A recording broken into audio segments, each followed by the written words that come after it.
Teremos agora as considerações iniciais sobre o tema geral do evento. Sejamos a mudança que queremos ver no Brasil, para a abertura da mesa redonda. Convidamos ao palco Rossandro Klinge, por gentileza.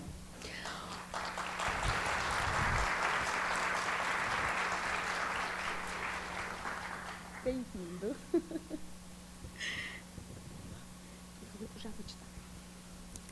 Rossandro é palestrante, escritor, psicólogo clínico e mestre em saúde coletiva. Fenômeno nas redes sociais, seus vídeos já alcançaram a marca de mais de 100 milhões de visualizações. Autor de vários livros, sendo os mais recentes As 5 Faces do Perdão, Help, Me Eduque e Eu Escolho Ser Feliz. É consultor da Rede Globo em temas relacionados a comportamento, educação e família no programa Encontro com Fátima Bernardes, além de colunista da Rádio CBN. Foi professor universitário por mais de 10 anos, quando passou a se dedicar à atividade de palestrante no Brasil, Europa e Estados Unidos. Seja bem-vindo. Bom, é uma honra estar aqui na mesa, não só por causa do que o seu avô fez, mas por você mesmo, por sua história, e por tudo que você tem feito e continuado nessa busca pela paz, que não é uma coisa simples, que é uma guerra bonita, no sentido de que é preciso uma força, no bom sentido de não desistir diante de tantas pessoas que insistem num antigo modo de construir a sociedade e construir o mundo. Seu avô, ele não somente conseguiu nos mostrar coisas que eram importantes naquela época, libertar um povo de um jugo, mas ele antecipou muitas das tendências que hoje é discutido por toda a academia mundial, como sustentabilidade. O exemplo do lápis é muito pontual. E a primeira vez que eu lhe vi falar sobre essa história, eu comecei a fazer um monte de coisa que eu não fazia. Por exemplo, eu comecei a não tomar sempre em cada hotel, já que eu passo 26 dias em hotel, com um sabonete diferente em cada hotel. Eu pego um e vou usando até o final. Porque a gente pensa desperdício. Eu abro o sabonete do hotel, lavo a mão e vou embora, e a pessoa que chega vai jogar fora.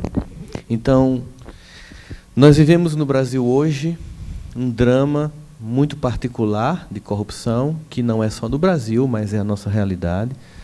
Nós estamos passando por esse processo, e a reação inicial agora, especialmente no ambiente político no qual nós nos encontramos, é de violência.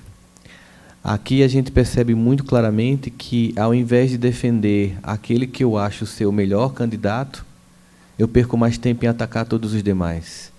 Existe mais um discurso de ódio, de destruição do outro, que é diferente e pensa diferente de mim, do que uma proposição daquilo que eu penso como proposta para o mundo. Vivemos ainda, né, nesse momento em que há um recrudescimento, um aumento do sentimento de antagonismos.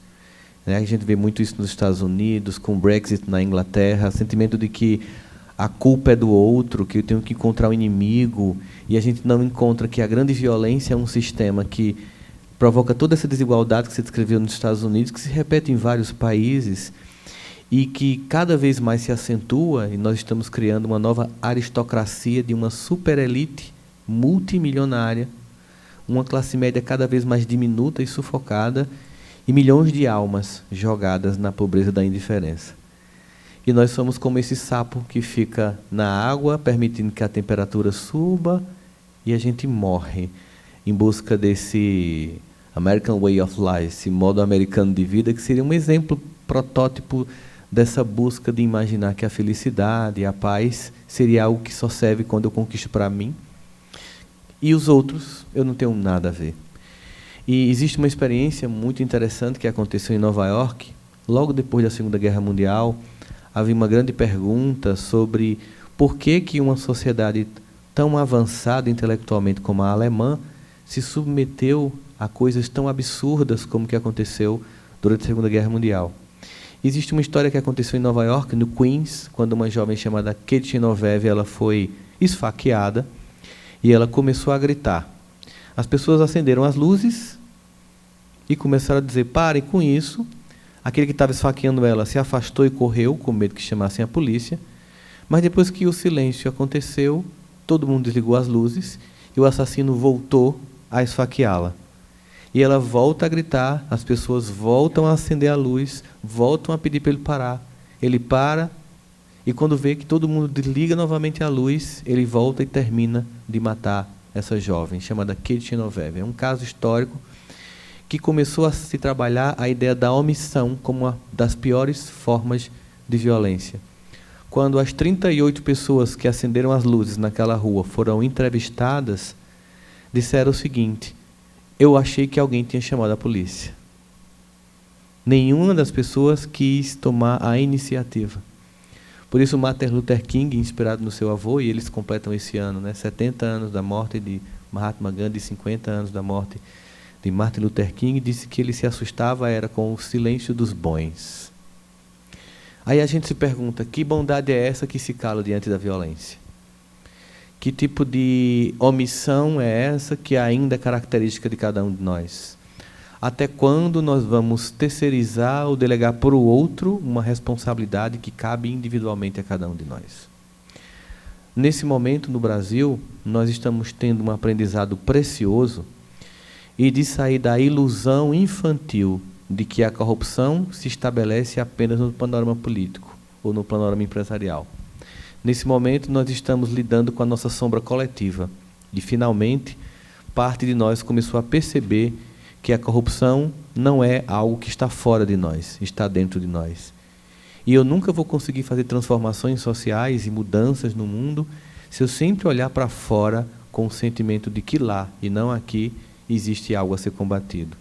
Carl Gustav Jung, discípulo de Freud, disse que a maior caridade que nós podemos fazer para a humanidade é não projetar nossa sombra nos outros. É assumi-la, cuidar e transformar. Esse é o chamado que a gente vê no Brasil. Geralmente eu chego no aeroporto e pego um táxi, e a fala dos taxistas, ou dos Ubers, há uns 5 anos atrás, quando estavam escutando no rádio notícias sobre corrupção política, eles assim se pronunciavam: mas também o povo brasileiro é muito corrupto. E quando ele dizia isso, eu pensava, ele deve ser um suíço que está morando no Brasil, porque ele está se excluindo, ele está dizendo o povo brasileiro. E esses escândalos todos, envolvendo todo o espectro político, da direita à esquerda, ao centro, nos mostrou claramente que não existe um lado bom e um lado ruim, essa visão maniqueísta, infantil, que perpassa a mente coletiva e que foi reforçada na nossa infância com He-Man contra Esqueleto, Thundercat contra Munra, Piu-Piu contra Frajola, as pessoas sempre achando que existe, o Smurfs contra Gargamel, e que a gente sempre vai dizer que nós somos os bons e os outros são maus. E é uma forma de violência a não admissão da sua própria violência. É uma forma de não enxergar a responsabilidade pessoal que cada um tem. Do mesmo jeito que a corrupção é a soma de todos os pequenos atos, como o senhor citou, as várias formas de omissão, a violência pela omissão, pelo silêncio, por compactuar, por não ter força de denunciar o mal com medo de represálias, mostrando uma fraqueza muito grande. Nesse momento, nós estamos passando no Brasil por um sentimento de angústia, de desesperança, que, ao meu ver, é extremamente positivo, porque a gente, na verdade, está angustiado e desesperançoso, porque percebemos que a corrupção não é só na política. Mas, se ao mesmo tempo isso dói muito, ao mesmo tempo é esperançoso, porque se não está lá fora, está aqui, eu posso fazer algo para transformar. Eu posso construir escalas de, como você muito citou aqui na sua fala inicial, a escala de desenvolvimento de virtudes. E essa autoanálise feita a cada dia, que muitos de nós sabem aqui, que é uma proposta de Santo Agostinho, na literatura, do Espiritismo, ou seja, de que, ao final do dia, ele sempre fazia uma lista de tudo que ele fez e comparava o comportamento numa busca sem ser de culpa ou de justificativa. Porque quando nós vamos ao encontro de nossa sombra, nem cabe culpar-se nem justificar, só cabe se transformar. Quando a gente analisa a biografia do seu tio, desde quando ele vai para a Inglaterra e se choca com jovens alcoólatras, viciados, sexólatras e consumistas, e ele, na simplicidade, percebe quando lava a roupa dos amigos, e eles acham que estão usando ele, que ele está sendo um coitado, uma pessoa, né, boba, tola, e na verdade ele está pegando cada experiência da vida e construindo o projeto de um dia se tornar um Mahatma. Ele aprende com cada gesto, e ele aprende inclusive com os que são equivocados ao que não deve ser feito, porque na vida nós aprendemos com todas as pessoas. Mas enxergando a própria sombra dele, ele fez essa luz, que você muito bem nos falou, sair não apenas para ser um discurso, porque a época dos discursos se esgotaram completamente. Eu lembro quando Winston Churchill estava vendo o avanço da Alemanha e os Estados Unidos estavam indiferentes com seus problemas internos, parte da Europa, Charles de Gaulle também muito preocupado apenas com a França, achando que a anexação da Polônia de alguma coisa ficaria por ali. E Winston Churchill disse uma frase que ficou memorável, né? A época da procrastinação, né, das medidas de burla e de não atitude cessaram. Estamos, a partir de agora, entrando numa era de consequências. E foi uma consequência nefasta, que se for mais de 36 milhões de vidas pela omissão.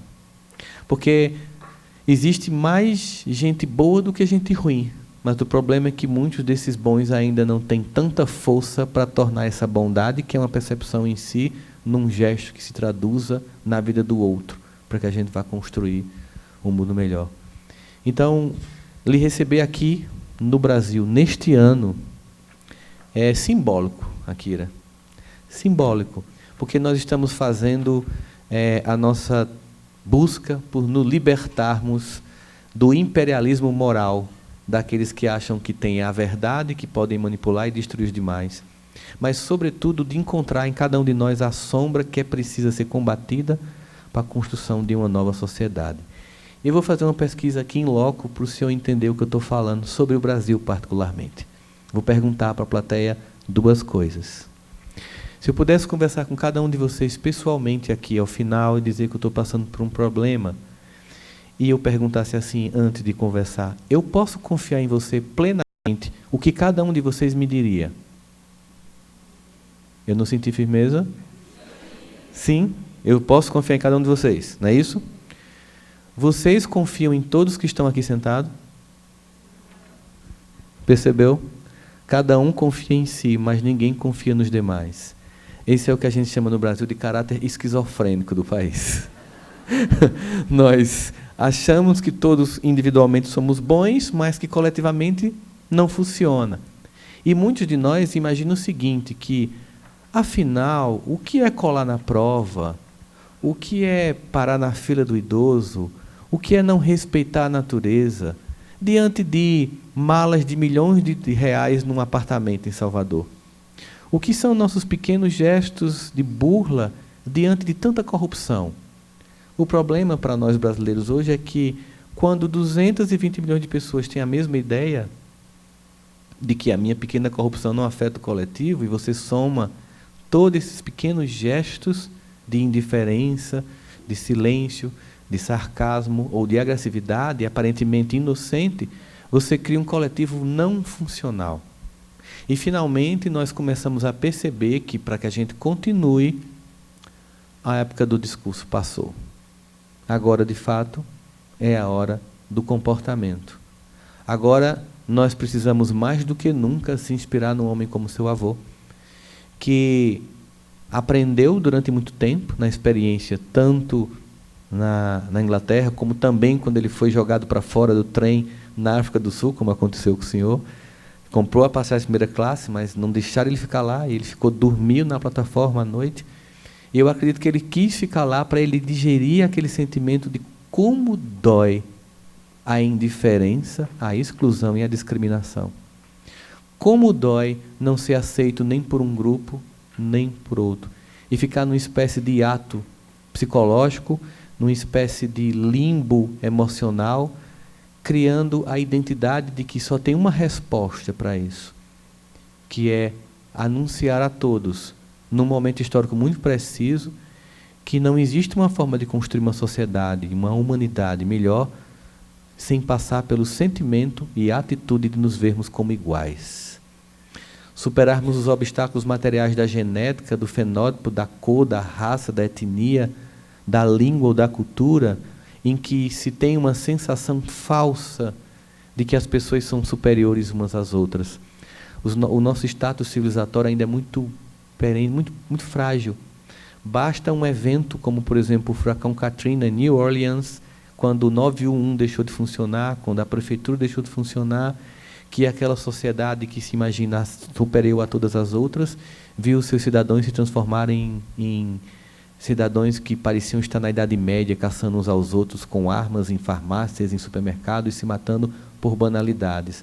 Porque quando se tira qualquer dos pequenos recursos civilizatórios que nós construímos, como eles ainda são instituições, mas não são experiências internas, quando qualquer uma dessas instituições falha, o nosso lado mais primitivo, mais animalesco, vem à tona com toda a violência, mostrando como falta paz dentro de cada um de nós.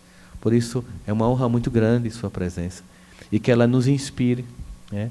E que a gente possa realmente construir um país novo.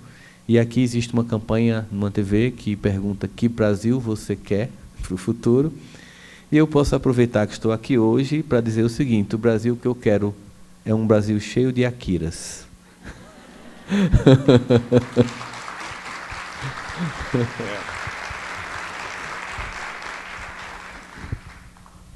Yes, I agree entirely with you.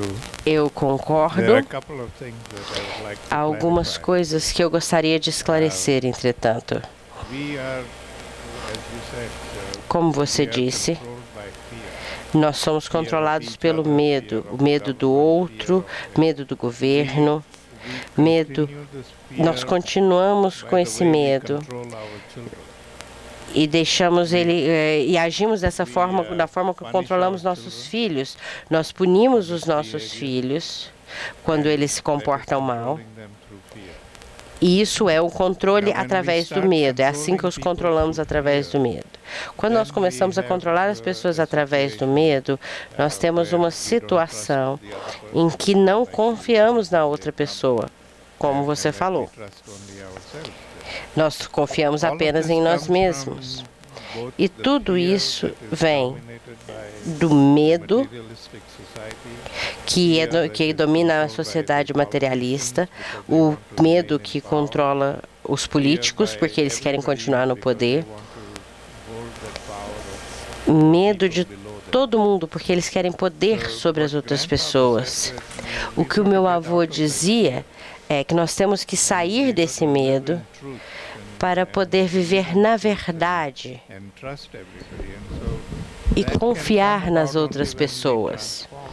E isso só pode acontecer quando nós transformamos todas essas questões materialistas de ódio, de preconceito. A outra questão que eu gostaria de apontar é que quando você fez referência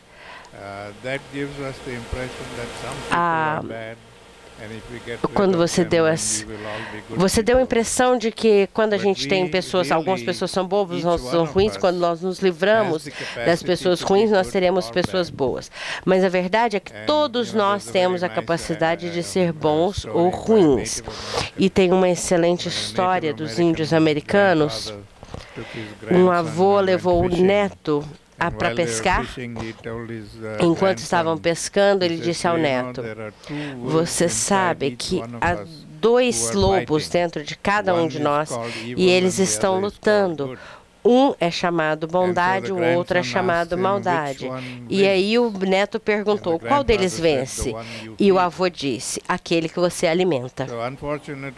Então, infelizmente, no mundo moderno, nós estamos alimentando o lobo errado, o lobo ruim.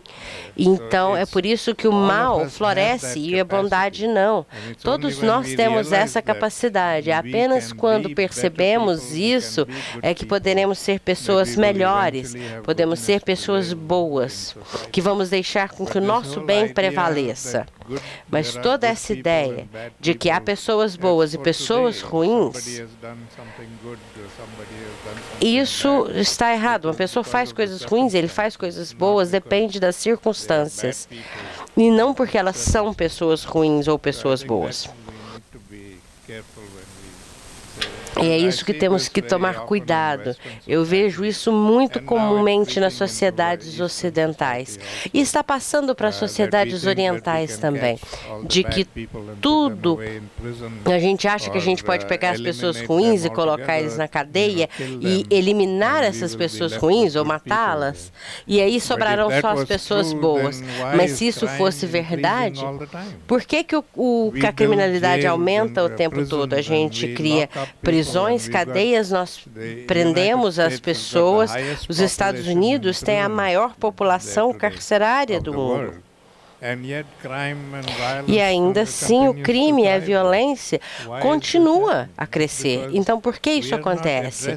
É porque nós não estamos abordando o problema que cria ou faz com que as pessoas se tornem cada vez mais violentas e criminosas. Nós estamos focando só na pessoa e não no problema.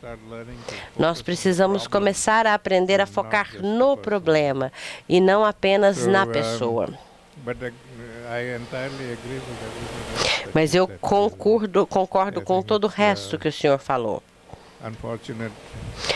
Infelizmente, na sociedade hoje, o que nós criamos na sociedade, a forma como permitimos que tudo isso nos dominasse.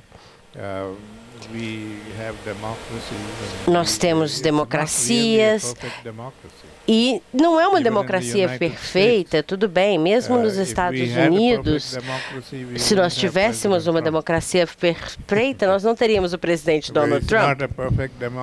Não é uma democracia perfeita, então nós ganhamos o Trump como presidente. Mas o que aconteceu nos Estados Unidos e o que está acontecendo no mundo todo é que, em nome da democracia, nós estamos tomando muitas liberdades.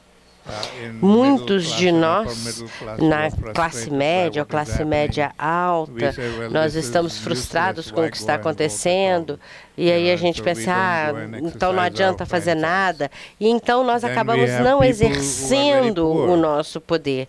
E há pessoas que são muito pobres, e para eles não faz diferença quem está no poder, desde que ele receba pão e leite.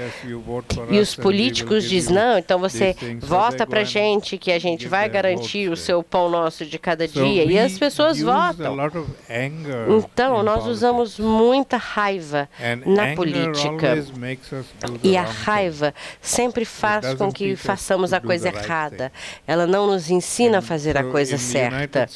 E então, nos Estados Unidos, as pessoas estão têm muita raiva, eles querem tirar todos os políticos que estão no poder, eles querem um novo sangue em Washington. Então, eles não se interessaram em quem que eles estavam votando. Eles só queriam votar em alguém que não fosse o político velho. E aí agora nós temos o Trump e a sua administração e estamos em grandes problemas. E é o que acontece quando fazemos coisas com base na raiva. Certamente. A gente também está vivendo um risco de Trump aqui no Brasil. Na época em que se prega medo e ódio, né, como resposta, e é óbvio que isso, como você disse, não vai dar certo, não funciona, muito comumente as pessoas em desespero buscam alguém que venha como uma espécie de messias salvacionista. E mais uma vez a gente percebe nesse movimento uma tentativa de delegar para alguém externo a nós uma solução que depende da coletividade. E de fato a grande mudança passaria pela construção de novos valores, que começaria pela educação, né? Da última vez que o senhor veio aqui, a primeira vez que a gente se encontrou lá em Brasília, eu falei para o senhor da crise pela qual passam as famílias e a educação dos filhos e a perda dos pais do seu lugar, desempoderando-se e transformando os filhos em déspota, o que tem aumentado gritantemente a violência hoje, que não somente os pobres, mas pessoas de classe média alta roubam para manter um padrão de vida e comprar roupas de marcas. E a gente percebe que, se nós não formos realmente para essa base de transformação através da educação, a gente vai continuar vendo muitas formas de violência. Tem um conceito da psicologia social, que é de um grande pesquisador chamado Lee Rose, da Universidade de Harvard, que estudou os eventos pós-nazismo, e ele vai dizer quem você é, se isso não é muito forte em você ainda, se sua personalidade não está firmada em valores, né, pelo exemplo da sua família, quem você é no mundo de hoje importa menos de com quem você está e aonde. Se nós não mudarmos esse coletivo, as individualidades continuarão sendo vítimas e não irão produzir a melhor resposta. E a grande questão é como seria, Arun, como nós poderíamos influenciar no mundo de hoje, em que a educação também é um negócio lucrativo, como nós poderíamos influenciar para que as pessoas imaginassem que o único legado que eu posso deixar para um filho é a fluência em idiomas, a competência técnica. E nós vemos no mundo hoje, especialmente no Ocidente em particular, jovens que são altamente treinados por famílias que podem pagar a melhor educação e que, diante de uma crise mínima, de um fim de um relacionamento, de um namoro que se acaba, optam por se matar. Há um profundo foco no desenvolvimento cognitivo e um empobrecimento do desenvolvimento emocional. E quando a gente pensa em tudo que seu avô fez, e nos gestos, né, a caminhada para o sal, usar uma roupa para mudar a cobrança de impostos, ele estava mostrando através do exemplo, que a marca dele é o quanto ele foi uma pessoa que estava mais presente no que fazia do que no que falava, porque é muito forte o exemplo, é muito arrebatador. Como nós podemos mostrar para o mundo que essa educação que privilegia apenas o cognitivo também comete uma violência a não fazer manifestar os valores que vêm do desenvolvimento emocional, para que a gente pudesse construir uma sociedade em que desde cedo pudéssemos evitar, como você muito bem colocou, que nós tivéssemos no futuro, aqui no Brasil, nós temos a terceira maior população carcerária do mundo, né? Os Estados Unidos têm a primeira, acho que é a China que tem a segunda. Como é que a gente poderia fazer para evitar que essa nova geração não seja continuamente contaminada por um modo corrompido, perdulário, consumista, irresponsável e omisso diante dos desafios de um mundo que, só para acrescentar essa discussão, fará essas mesmas crianças, quando adultos, nos próximos 5 anos, 10 anos, não apenas irem para o mercado em que se concorre humano contra humano, mas humano contra inteligências artificiais.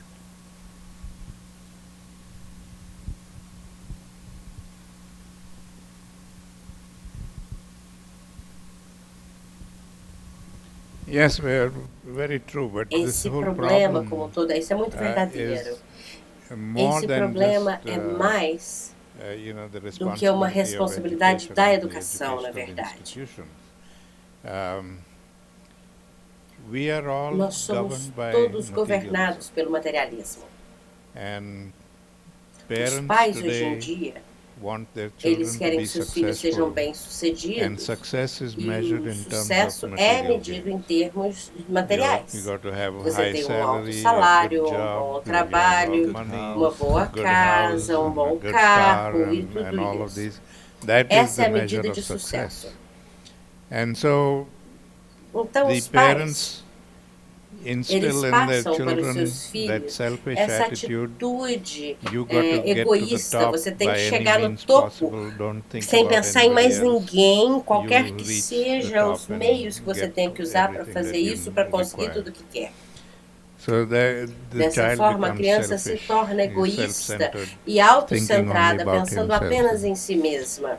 E como os pais querem que o filho tenha um bom emprego e ganhe um salário muito bom, hoje, nos Estados Unidos, por exemplo,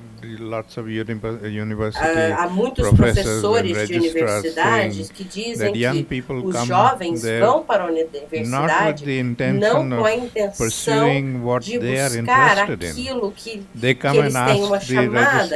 Eles chegam no professor e fazem: o que eu posso fazer para ganhar $1 milhão? O que eu vou fazer aqui que eu posso ganhar $1 milhão rapidamente? Show me the trade. Me fala qual que é o curso que eu vou fazer que vai me entender esse $1 milhão. Então, eles escolhem o que vão fazer na vida com base no ganho material que isso lhes trará.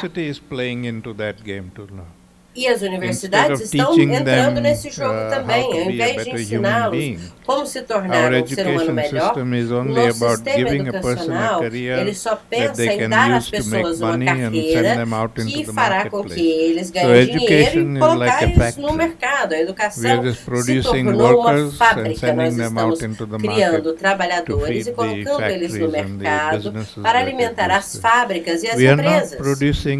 Nós não estamos produzindo cidadãos, nós não estamos produzindo pessoas boas. Nós não estamos educando pessoas para aumentar as suas perspectivas sobre si mesmos, sobre o mundo. Esse é um problema que não é um problema do sistema de educação ou dos professores ou dos pais sozinhos. É do sistema que criamos para o mundo que está corrompendo tudo. É por isso que o meu avô dizia, nós temos que ser a mudança. Individualmente, quando percebemos que isso está errado e que nós não queremos criar os nossos filhos dessa forma, nós queremos que eles tenham valores melhores. Quando falamos sobre valores, a gente pensa, mas de que valores estamos falando? Os meus valores, os valores são valores cristãos, seus valores são valores muçulmanos. Não, todos os valores são os mesmos, não há valores muçulmanos, cristãos ou hindus. Eles são os mesmos valores. Nós criamos rótulos para esses valores. E nós queremos manter longe as pessoas que são, por acaso, diferentes, que não queremos. Dizemos que os valores hindus ou muçulmanos não valem nada, mas às vezes eles são iguais. E às vezes nossos valores não são corrompidos em si pelo sistema. É o sistema que precisamos pensar, é no sistema que precisamos pensar. Não adianta fazer uma pequena mudança aqui e ali e esperar que tudo dê certo. É interessante porque aí devolve para... nós voltamos para a essência de que é cada um de nós. Temos vários eventos históricos na sociedade humana em que as pessoas imaginavam que as transformações viriam de cima para baixo, né? Homens e mulheres até bem intencionados criaram revoluções, como Che Guevara, como Lenin, imaginando que um grupo de elite pensante poderia criar soluções. E ao longo da história, essas propostas, apesar de bem intencionadas, se mostraram pouco funcionais e dão para a gente muito rapidamente a noção de que é chegado o tempo em que passaremos por revoluções individuais que irão se coletivizar. É isso que a gente percebe como um legado do seu avô e que você nos traz. Ou seja, quando cada um de nós faz essa participação. Mas esse sistema doente, tem até um hindu, cujo nome agora me perdoe, eu não lembro, diz até o seguinte, reverberando o que você acabou de nos dizer: não é saudável se sentir bem no mundo doente. Não é razoável se sentir bem no mundo que está doente.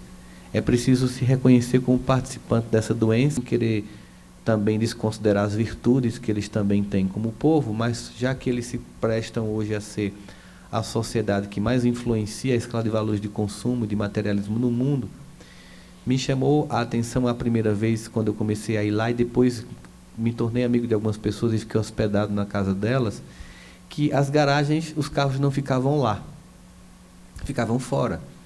E eu comecei a me perguntar, por que não coloco o carro dentro da garagem? Quando eu fui para as garagens, eu percebi que elas eram cheias de coisas que eles compram naqueles programas que vão passando. E se você ligar agora, ainda ganha uma promoção disso, os 10 primeiros a ligar. E um dia eu estava na minha casa aqui no Brasil e acessei um canal desse. E a moça começou a falar que aquele equipamento cortava, picava, triturava, fatiava, que você receberia seus amigos de forma muito bonita, parecia que era um restaurante, e que você se ligasse agora ganharia um livro, e você ainda ganhava um multiprocessador diferenciado junto. E eu baixei o aplicativo da loja e comprei um multiprocessador de R$1.000 ou $350. E a única coisa que eu fiz foi vitamina de banana. Digamos que eu comprei o liquidificador mais caro que alguém podia comprar, e percebi, Arungadi, nesse processo, como a gente vira esse sapo que deixa a água amornando, amornando e vai morrendo com o sistema. e precisamos sentir a água quente de vez. Precisamos despertar. Não podemos mais continuar no que a gente chamaria de consciência de sono. Os indivíduos que vivem apenas para alimentação, consumo e sexo, né? E que não conseguem sair um pouco de si para dar de si. Como é que a gente poderia provocar um esquenta nessa água para ver se esse povo, se a gente pula dessa realidade para criar um novo mundo? I think we, begin Eu with acredito que temos ourselves. que That first começar of all, conosco when we mesmo. create a movement, E we também, have to quando criamos um movimento, be nós very temos que cautious ter about muito how cuidado we em create como a estamos movement. fazendo isso. When we talk Quando about falamos de revolution, revolução, geralmente as is a violent revoluções elas envolvem revolution. We want to violência. destroy A gente quer things destruir and, algo, se get rid of livrar things. de And algo. destruction of E a anything destruição de qualquer is coisa, violent ela and é it's not, violenta e, good. portanto, não é boa. Há There um is a debate que going está on acontecendo right nesse now momento nos the Estados US Unidos e em and many muitos other outros places, lugares that in non-violent sobre action can we destroy property? uma ação não violenta. And Será que can podemos we, destruir uma propriedade? Será que podemos blockade fazer roads and blow up explodir uma bridges ponte ou and bloquear uma all that? estrada? Sobre I todas don't essas agree ações with que eles that. estão fazendo. Mas eu não concordo, Because porque destroying destruir things algo, and destruir uma property, propriedade, it's all isso foi paid pago for por by nós us, mesmos, by por our nossos taxes. impostos. And, Então, when quando we destroy them, destruímos alguma the coisa, government is not o going to be governo hurt by it. They will vai ter just que increase repor the isso e taxes vão fazer and com make que us pay paguemos for, novamente pela replacing reposição do those que foi things. destruído. So that Então, isso doesn't não really help ajuda anybody. ninguém. So it's that Esse kind of tipo de destructive atividade activity destrutiva, is ela wrong. está errada. Além Also the disso, mindset a mentalidade que essas pessoas, aquelas ali são os nossos inimigos, nós somos as pessoas certas e vamos lutar com eles, essa é errado também. Eles não são inimigos, eles estão funcionando da maneira errada e nós precisamos ensinar-lhes a coisa correta. Então, o propósito da filosofia de não violência é aprender a focar no problema e não na pessoa. Na questão da violência, se você focar na pessoa, você mata a pessoa e você acha que você vai resolver o problema e se livrar da violência. Mas na não violência, a gente foca no problema e não na pessoa. A gente pega essa pessoa, senta com ela e tenta achar uma solução para o seu problema. Esse tipo de revolução pacífica é o que nós de fato queremos. E isso só pode acontecer depois que estivermos todos acordados para o que está acontecendo no mundo, no nosso mundo, e saber que é nossa responsabilidade fazer isso. Alguém poderia aquecer a água e fazer com que pulássemos dela, isso seria maravilhoso. E lembrei agora você falando, né, dessa ideia que a gente tem que mudar, focar no problema e não nas pessoas, porque há realmente uma tendência de demonizar, inclusive de projetar nela meus próprios demônios internos. Isso é cômodo, né? E aí eu me sinto, aspas, justificado para matar, para destruir, para discordar, para ir para o conflito. E existe uma passagem que eu acho que é de um dos discípulos de Jesus, chamado Paulo, que não conheceu ainda em vida, mas depois, que diz que o foco de Deus não é o pecador, mas sim o pecado, né? O foco exatamente não é nas pessoas, muitas das quais vítimas dessa circunstância, desse establishment, daquilo que está estabelecido, de um sistema inteiro, que às vezes ele é tão sutil na forma como ele nos manipula e vai amornando lentamente esta água, aquecendo lentamente esta água, que a gente os tem como amigos e como os nossos salvadores, quando são os nossos feitores, os que nos assoltam o tempo todo. E é interessante porque muitas pessoas acharam que as pessoas, quando sentissem falta de tudo, iam querer fazer transformações. E nós fomos enganados, porque é justamente pela cultura do excesso que estamos sem movimentar a ação, né? A gente está tão anestesiado por coisas, por ter, que a gente sente que as pessoas estão dominadas por esse materialismo e torna a vida delas indiferente à dor do outro. Eu fui fazer uma palestra aqui na Bolsa de Valores, aqui do Brasil, e depois fui jantar com uma pessoa, e ele me levou para casa dele e disse que a filha queria me conhecer, embora a filha dele tenha dito que eu era uma péssima influência para os pais. Porque eu falo muito para pais no Brasil de como, né, tem uma educação mais voltada em valores, e é muito comum um adolescente me encontrar no aeroporto e dizer: você é uma péssima influência para os pais, saiba disso. E eu digo: obrigado, é isso que eu estou querendo ser mesmo. E quando eu cheguei lá, ele me disse: minha filha queria lhe mostrar a coleção de bonecas que ela tem. E quando ele disse isso, eu fiquei triste, porque eu sabia, como psicólogo, que representava ter uma coleção de bonecas. É a mais famosa boneca do mundo, cujo nome todo mundo sabe, mas eu não vou dizer, porque está sendo gravado, vai que isso vai para o YouTube e a gente é processado. Então a gente não diz o nome da boneca, que todo mundo sabe qual é. Então tinha, em média, eram uns 150 bonecas. E ele olhou para mim com muita alegria, e a filha junto, e eu fiz 4 perguntas. Eu perguntei para ele: qual foi a primeira boneca que você comprou?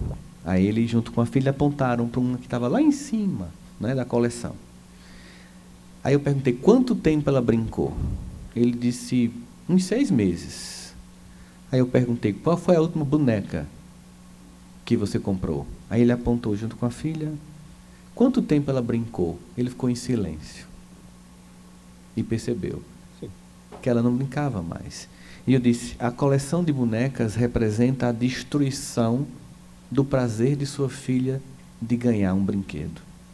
E por que o brinquedo tem que ser dado em datas específicas? Para trabalhar e desenvolver habilidades e sentimentos.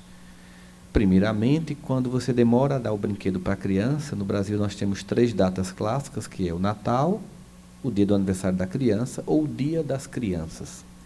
Quando você dá o brinquedo apenas no dia, e a criança fica lhe perguntando: falta quantos dias para o meu aniversário? Ela pergunta isso todo dia para ver se você desiste e entrega logo o brinquedo, né? Ela aprende a esperar e entender que a vida tem processos. Mas se uma coleguinha ou um coleguinha ganha o brinquedo antes dela, porque aniversariou antes, e ela chega em casa dizendo: mas o meu amiguinho já ganhou, e você diz: mas ainda não é o seu aniversário, fique feliz porque sua amiguinha ou seu amiguinho ganhou, ela vai estar trabalhando o desenvolvimento de uma habilidade de não desenvolver a inveja, que é uma forma de violência, que é o lamento pela conquista do outro, sem perceber que existe um mérito por trás. Eu enxergo só o ponto final, mas não o processo. Assim, de fato, nós estamos anestesiados, e tem uma palavra, me corrija, porque agora eu vou falar para o indiano sobre uma palavra hindu, que é o conceito que chegou aqui para a gente no Ocidente, que é Maya, a grande ilusão da matéria. É estarmos anestesiados nessa grande ilusão, é a água morna, e é preciso despertar essa consciência.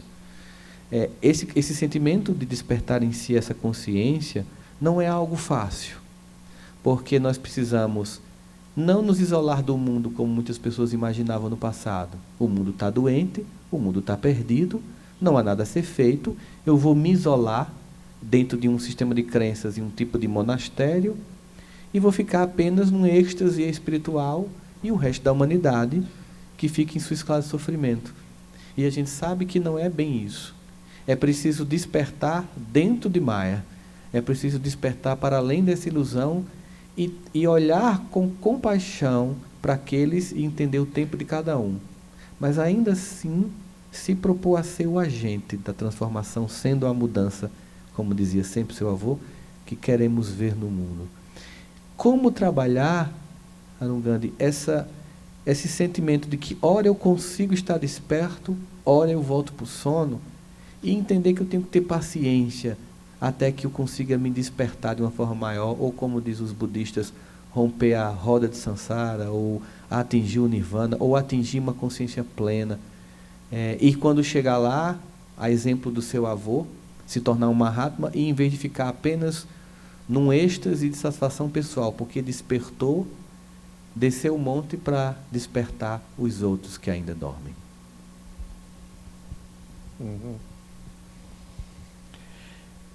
Yes, this is of course a very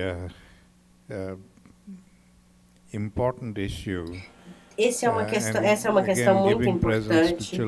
Novamente, essa questão dos presentes para crianças, por exemplo, esse é parte da sociedade materialista. É exatamente isso que é o consumismo, ter que sair e comprar e dar coisas para as pessoas no aniversário, naquele dia e tal. Tudo isso é consumir, consumir, consumir. E isso é colocado dentro de nós por todos os comerciais que assistimos. As crianças assistem esses comerciais e eles aprendem isso. Eu vou dar agora o meu próprio exemplo pessoal nesse sentido. Já me fizeram essa pergunta numa reunião há algum tempo atrás, quando eu estava nos Estados Unidos dando uma palestra. Como ensinamos compaixão às crianças?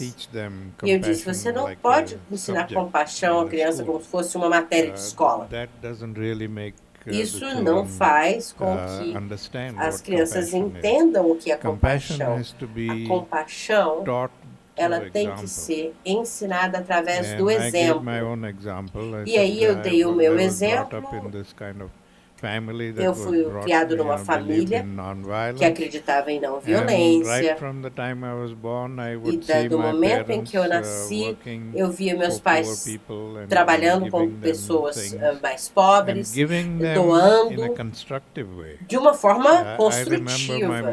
Eu me lembro que a minha mãe costumava ir à cidade e coletar roupas velhas com seus amigos. Ela trazia para casa, ela lavava, ela secava essas roupas, colocava e ela colocava num arame, e as pessoas pobres que moravam lá por perto, e gastar qualquer 10 centavos para eles era muita coisa, né?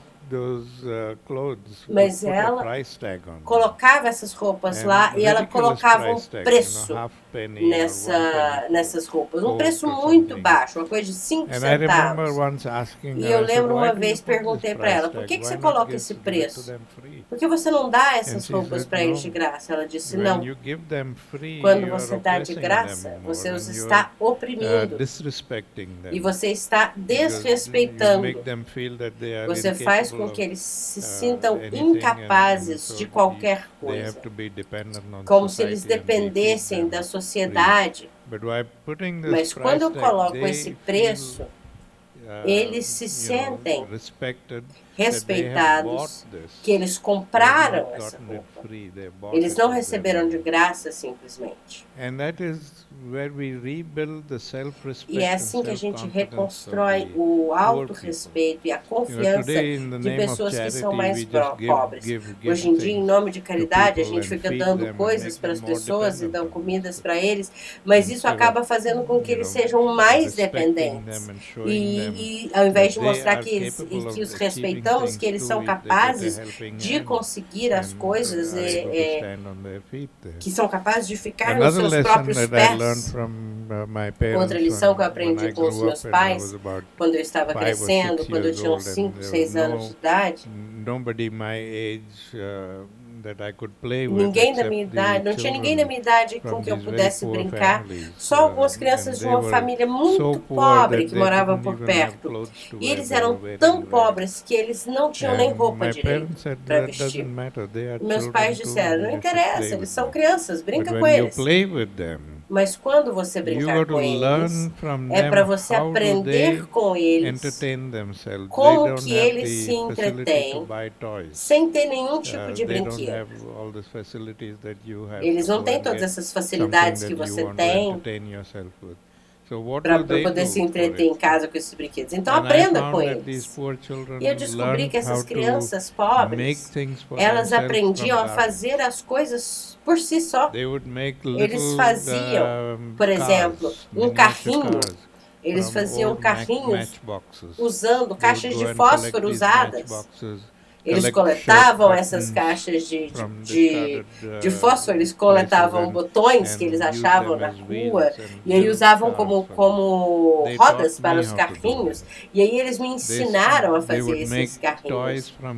Eles faziam brinquedos com argila, eles chegavam na beira do rio, eles pegavam aquela argila e faziam animaizinhos, bonequinhos de pessoas. Então eles estavam ali sendo criativos e eu aprendi com eles a fazer isso. Como fazer o meu próprio brinquedo ao invés de ir lá e comprar um brinquedo. Aí quando eu comecei a ir para a escola, meu pai disse, agora é sua responsabilidade ensinar aos outros. Ensinar a essas crianças, porque eles não vão poder ir para a escola. Então você tem que aprender, tudo que você aprender na escola, você tem que ensinar a eles. Você vem para casa, uma parte do tempo das brincadeiras você vai brincar com eles, mas uma outra parte do tempo você vai ensinar para eles. Então eu comecei a ensinar para os meus amiguinhos, uns 5 ou 6 deles, eu levava para o meu quarto, eles sentavam lá e eu ensinava o que eu tinha aprendido na escola. Acabou se espalhando essa história, que nós tínhamos uma escolinha dentro de casa. Em algumas semanas, coisa de pouco tempo, as pessoas estavam andando mais de 10 milhas com os seus filhos, trazendo para a nossa casa e falando, por favor, ensina meu filho também. Chegou uma hora que eu tinha 100 crianças na minha casa e todos eles queriam que eu ensinasse para eles. Eu não sei, eu não sabia o que fazer com aquele tanto de criança. E meus pais, as minhas irmãs, todo mundo acabou se envolvendo e começamos e criamos uma escola, na verdade. Mas é assim que a gente aprende sobre compaixão. É assim que a gente aprende que precisamos fazer coisas para pessoas que são mais desafortunadas que nós. Eu jamais aprenderia isso se alguém pegasse um livro e falasse assim, isso aqui é o que você tem que fazer. Isso não ia acontecer. Há coisas que têm que surgir dos nossos pais, que têm que vir dos nossos pais, mais numa sociedade materialista, novamente. Os pais têm que trabalhar, eles não têm tempo para os seus filhos. Os seus filhos são colocados em creches, em escolas, eles são criados por estranhos. Diz cientificamente o que a criança aprende do seu científico os 5 primeiros anos de vida é o que cria a base da sua personalidade. Nos primeiros 5 anos, se ele está ficando com estranhos, o que eles vão aprender? Qual vai ser a sua personalidade? Então, é igualmente a responsabilidade dos pais. E às vezes eu sou brutal com isso. Eu falo para os jovens, se você não pode passar tempo com seus filhos, não tenha filhos. Busque sua carreira, torne o que você quiser, mas não produza crianças e largue-os para lá. E largue ele numa creche, numa escola.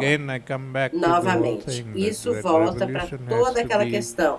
A revolução tem que ser algo interno, uma revolução interna. Nós temos que mudar os nossos hábitos e começar a ensinar os nossos filhos, criar uma nova geração que esteja mais acordada e tenha mais responsabilidade. Eu estava... Não.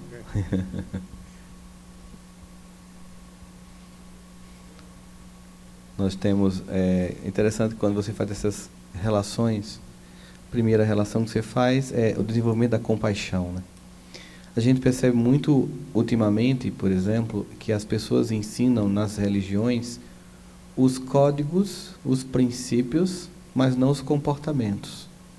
Então você tem crianças que frequentam as religiões, elas aprendem sobre os códigos, a história daquela religião, mas no colégio elas praticam bullying, elas humilham os colegas, elas denigrem as pessoas, elas provocam cyberbullying. E a gente percebe exatamente por esse processo de terceirizar a educação dos filhos inicialmente, né? E os pais hoje vivem numa angústia, perdidos que estão, pela omissão que tiveram na educação dos filhos, de querer que a escola seja uma espécie de segunda família. E esquecem, para que isso aconteça, é preciso que a família seja a primeira escola. Que ela realmente tenha um compromisso com as crianças. E eu estava aqui imaginando a cena de seus pais, né, pedindo para você, ao mesmo tempo que brincava, ensinar a brincar, com a autonomia do que se era possível ter, né? Eu lembrei muito do seu avô, quando ele começou a cortar o próprio cabelo, e mostrando que quanto mais independente a gente é, menos a gente ocupa a força do outro, o tempo do outro para nos servir, né? A gente faz as coisas que nós podemos fazer para sermos mais independentes, isso provoca mais serenidade, porque a experiência de transformação do mundo a partir da gente tem que ser muito concreta, tem que ser em todos os níveis, né? A autonomia, que não era a arrogância de não querer a ajuda do outro, mas era de não querer tirar do outro aquilo que eu poderia fazer. E foi o que ele fez quando começou a construir a própria roupa, quando ele começou a cortar o próprio cabelo. E eu fiquei imaginando como é você brincar e, ao mesmo tempo, ensinar a criança, né? A gente hoje vive essa experiência, no Brasil, e eu costumo lembrar aos pais, a partir de uma experiência que talvez eu acho que você tenha passado também, Arum, que antigamente, quando a gente queria gravar músicas que a gente gostava, e não havia o chamado som 3 em 1, em que tinha o toca-disco, o cassete e a rádio juntas, a gente passava a tarde inteira com um gravador na frente de uma rádio, esperando com o botão Rec Play segurando, a ponto de ficar com a ler de tanto tempo que a gente segurava, esperando aquela música que a gente queria passar.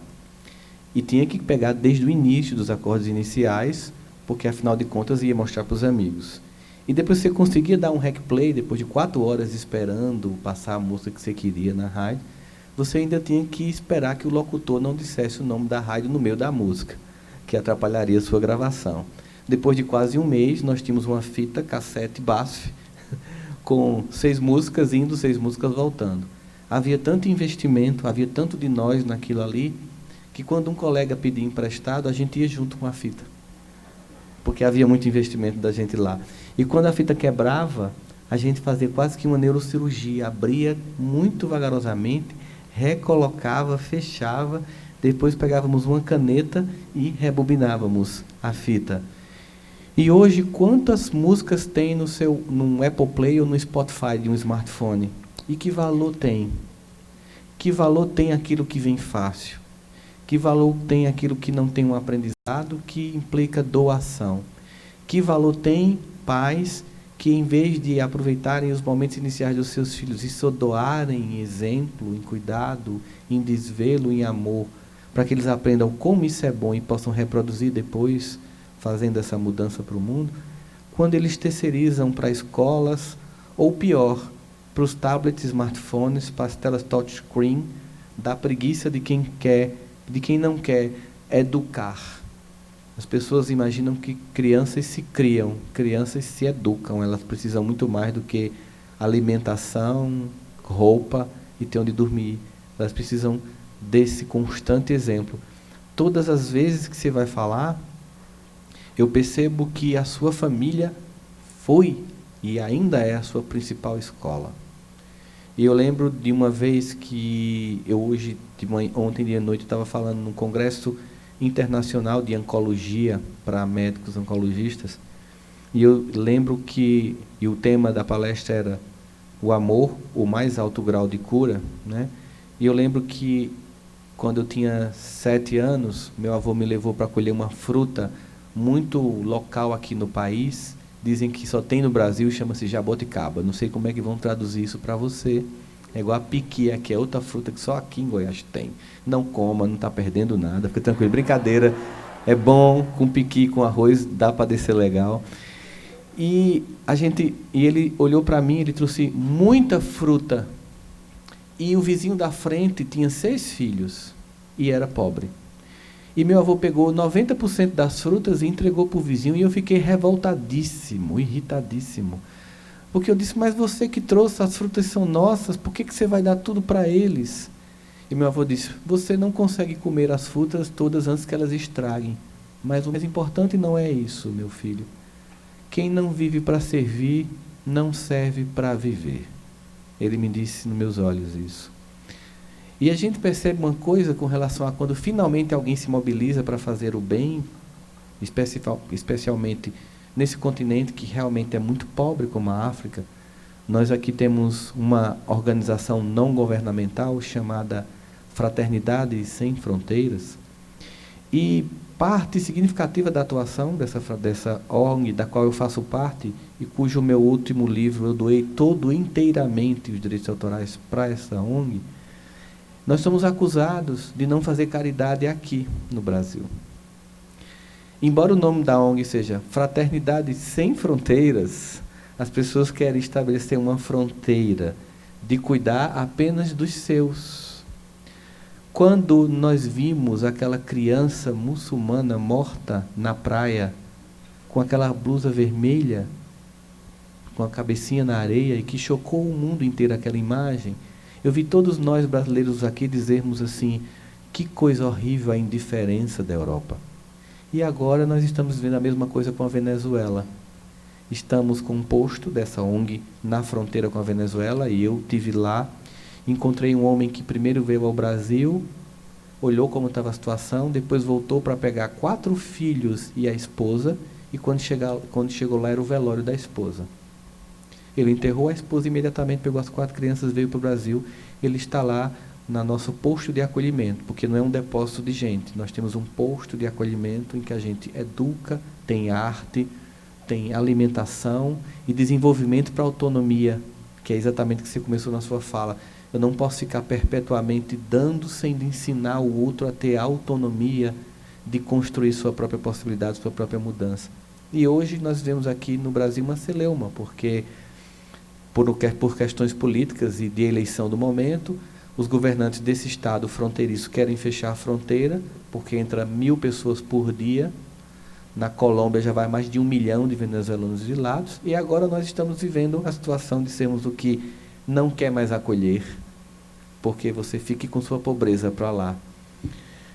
Esse sentimento, quando o Gandhi ele visitava, por exemplo, templos hindus, ele dizia que o Sermão da Montanha era uma peça da grande cultura da relação de Deus e uma peça de pacifismo. A própria vida dele foi uma vida exemplar no sentido de não estender a mão apenas a alguns, até porque ele tentou começar a mudança na África do Sul. Mas, obviamente, historicamente, aquele povo tinha que fazer essa luta, e ele foi para o lugar onde ele tinha que fazer uma luta, mas que inspirou toda a humanidade, inclusive porque, na época, o Paquistão e a Índia eram o único país, e ele respeitava, né, 2 religiões que, não somente entre hindus e muçulmanos, mas entre muçulmanos e cristãos, há uma tensão muito grande. E já naquela época, seu avô conseguiu nos deixar esse legado também, de entender que essa fraternidade não poderia ser estendida a alguns, porque a paz não pode ser para alguns, ela tem que ser para todos. Não é verdade? Yes, he did. I mean, he didn't look at people as Hindus or Christians. Sim, ele não ouvia as pessoas como hindus ou cristãos, ele olhava para as pessoas como pessoas, como seres humanos. Se alguém precisava de alguma ajuda, ele daria essa ajuda, sem perguntar qual seria a sua religião, de qual religião as pessoas pertenciam. E eu acredito que é esse tipo de mentalidade que precisamos ter, e que eu falei na minha palestra. A gente tem, por isso que eu falei que a religião está sendo algo explorador, eles estão explorando as pessoas o tempo todo. E é o último lugar que isso deveria acontecer, e está acontecendo em todas as religiões do mundo. Eu já vi pessoas dizendo que se todos os dinheiro que é gasto fazendo esses enormes templos, se eles fossem usados para ajudar as pessoas mais pobres, nós teríamos o fim da pobreza no mundo de um dia para o outro. Há templos hindus na Índia que a quantidade de dinheiro gasta para construir para esses templos, para os deuses, é assustadora. E o meu avô não gostava desse tipo de coisa. Ele nunca ia a qualquer tipo de templo. Ele dizia que não era a coisa certa a se fazer. Há muitas coisas que estão erradas na nossa sociedade, coisas demais, na verdade, devido ao estilo de vida que escolhemos.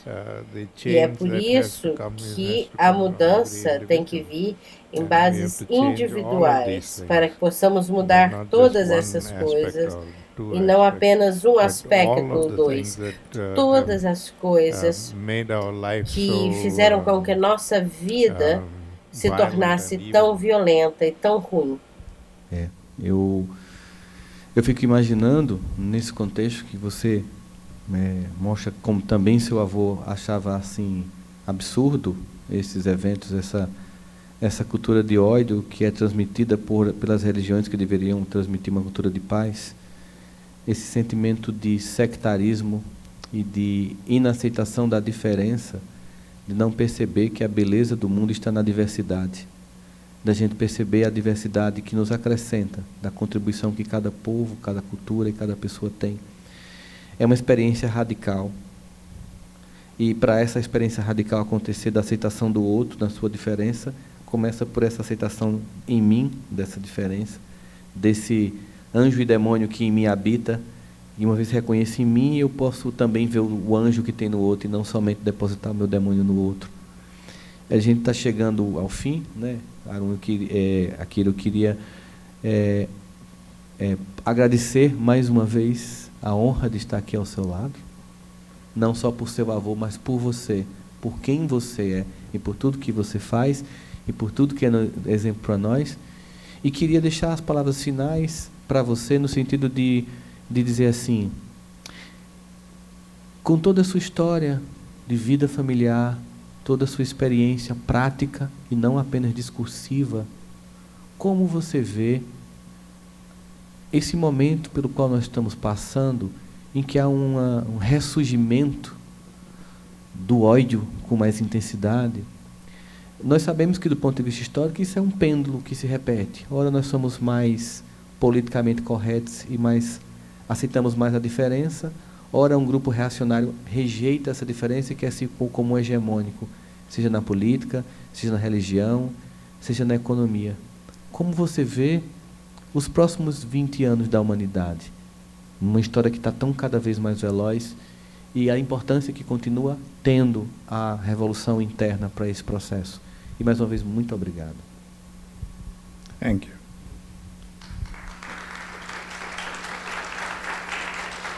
Yes, thank you very much for this. Bom, muito obrigada por esse caloroso acolhimento. Uma das coisas que eu aprendi com o meu avô foi que, se você tem altas expectativas, então o desapontamento chegará muito rapidamente. Mas se você não tiver nenhuma expectativa, então você também não se decepcionará. É por isso que eu sempre digo que eu sou um fazendeiro da paz. Eu, como fazendeiro, eu vou para o campo, eu planto sementes. E eu espero que essas sementes um dia gerarão uma lavoura de pacificadores. Eu não sei quantos de vocês serão afetados por isso. Talvez ninguém será. Talvez vocês vão achar que isso aqui é um absurdo, uma perda de tempo. Ou talvez todos serão afetados. Mas eu não espero nada. Eu ficarei muito feliz se ao menos uma pessoa pensar que houve uma mudança na vida dela. Então é assim que eu evito a decepção. Eu acredito que é o melhor conselho que o meu avô me deu. Não tenha altas expectativas, e assim você não se decepcionará. Você falando isso agora, lembrei dessa não criação de expectativa, né? Tinha um professor de literatura shakespeariana que dava aula para o meu irmão, que ele fez doutorado, e dizia assim: felizes os que não criam expectativas, porque não serão frustrados, né? Como se fosse uma nova bem-aventurança. Mas aí eu lembrei agora sim, né, de Paulo na carta aos Coríntios, que é a mais famosa carta que é divulgada do cristianismo assim dentro dos evangelhos, né, das cartas de Paulo aos Coríntios, que o amor é paciente. É paciente. Que possamos aqui sair hoje com o sentimento de que o amor é paciente, mas a dor, ela está cansada de esperar. Que a gente possa sair daqui para, através de nós, revolucionarmos a nós e ao mundo. Muito obrigado. Thank you. Thank you.